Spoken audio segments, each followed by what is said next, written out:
భూజగాల community ఎస్సీలు చేర్చుకోవచ్చు sir. Jagan భూజగాల సార్, భూజగాల కమ్యూనిటీ ఎస్సీ కాస్ట్ చేర్చుకోవచ్చు సార్.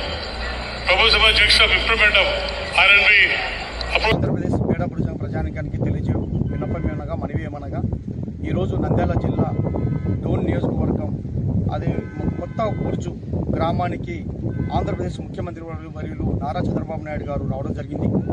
వచ్చిన వెంటనే ఆయన కలవాలనే ఉద్దేశంతోనే గౌరవ పార్లమెంట్ సభ్యురాలు నంద్యాల పార్లమెంట్ సభ్యురాలు గౌరవ శబరి మేడం గారి ఆదేశాల మేరకు ఆమె మనకు పాస్ మంజూరు చేయడం జరిగింది.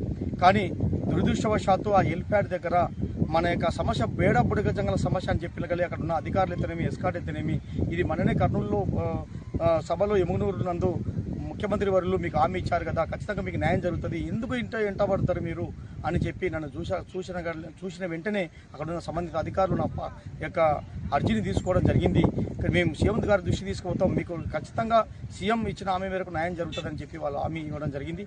కాబట్టి నిరంతరం ఇట్లా మన కర్నూలు ఎత్తనేమి ఇట్లా నంద్యాల ఎత్తనేమి ఎక్కడ వచ్చిన సమస్య ముఖ్యమంత్రి వారి దృష్టికి తీసుకుపోతున్నామని కూడా ఈ సందర్భంగా తెలియజేసుకుంటున్నాం. కాబట్టి నిరంతరం ఇదే కోణంలో అన్ని ప్రాంతాల్లో చైతన్యం లేకపోవడం బాధాకరమైన విషయము. ఆ విధంగా సంఘాలు పెట్టుకుంటున్నారు కానీ ఎవరు సేవ చేయడం లేదు. ఒక సంఘం సేవ చేసి ఒక వ్యక్తులు సేవ చేస్తే మరొకరు గొప్పలు చెప్పుకునే విధంగా మన దాంట్లో దాపరిస్తుంది. ఏది ఏమైనా నేను అనుకునేది ఒకటే సిద్ధాంతం, బుడగ జంగాలకు కూలిపోయిన హక్కులను కల్పించడమే నా అజెండా, నా కర్తవ్యం, నా విధి విధానం. కాబట్టి ఆ కోణంలో పనిచేస్తున్నాను. కాబట్టి ఈరోజు వల్ల ముఖ్యమంత్రి వారి దృష్టికి మన సమస్య తీసుకుపోయేంత స్థితికి తీసుకుపోయాం. కానీ దురదృష్టవశాత్తు అక్కడ సంబంధించిన అధికారులు ఎత్తిన ఎవరెత్తిన నన్ను చూసిన వెంటనే ఐడెంటిటీ అవుతున్నాను. కాబట్టి సమాజంలో బుడగజంగాల యొక్క పోరాట ఏదునిగా ఉంటున్నాను. కాబట్టి ఏమన్నా నా ఫైలు అతను సీఎం కాడికి పోతే ఏమి ప్రదర్శిస్తాడో ఏమి విమర్శిస్తాడో అనే ఒక కోణంలో అధికారులు యంత్రాంగం పోలీస్ యంత్రాంగం ఇతరమైన అర్జీని తీసుకొని గౌరవ సీఎం గారికి తీసుకుపోవడం జరిగిందని కూడా ఈ సందర్భంగా తెలియజేస్తున్నాను. ఏదేమైనా బుడగజంగాలకు న్యాయం జరిగే విధంగా చేయడమే అనుకోవడం. మీ అందరి సహకారం చూడండి. కష్టపడే వ్యక్తులను, కష్టపడే సంఘం నాయకులని గమనించండి.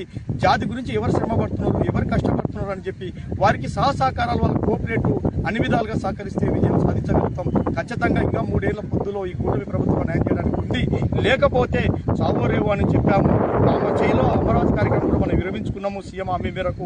అది ఖచ్చితంగా తలపెడతాము. తలపెట్టినాక నడిబొడ్డున అమరావతి నడిబొడ్డునే ఇట్లా ఢిల్లీలో ఇట్లా రాష్ట్రంలో మనకి సమస్య పరిష్కరించే విధంగా భారీ ఎత్తున కార్యక్రమం పెట్టి ఆ రోజు ఒక్కరోజు ఒక్క చెయ్యి కార్యక్రమాలు కూడా తొందరలో బిగించబడుతున్నాం. మీ అందరి సహకారంతోనే ఆ కార్యక్రమం కూడా తీసుకుంటాం. ఇట్లా ఇచ్చినట్టుగా ఇంకా 2 నెలలు కూడా టైంలో కూడా ఇది కానీ మనకి ఏదో ఒక పొలికి వచ్చి ఏదో జీవనం సర్కులర్ మంజూరైన సీఎం హామీ మేరకు సంతోషం. లేకపోతే ఖచ్చితంగా ఆ కార్యక్రమం తీసుకుంటానని ఇప్పటికే రాష్ట్ర ప్రభుత్వానికి సోషల్ డిపార్ట్మెంట్కి వెళ్తే ఈడబ్ల్యూఎస్ డిపార్ట్మెంట్కి ఎత్తనేమి అక్కడి నుంచి బీసీ వెల్ఫేర్ ఎత్తనేమి అందరు అధికారులు కూడా మనకి ఎంక్వైరీ ఇచ్చినప్పుడు నేను తెలియజేశాను అని తెలియజేసుకుంటున్నాను. నిరంతరం జాతికి న్యాయం చేసే విధంగానే మా యొక్క సేవ, మా యొక్క సంకల్పం తెలియజేసుకుంటూ జై హింద్, జై బుడగ సంఘం.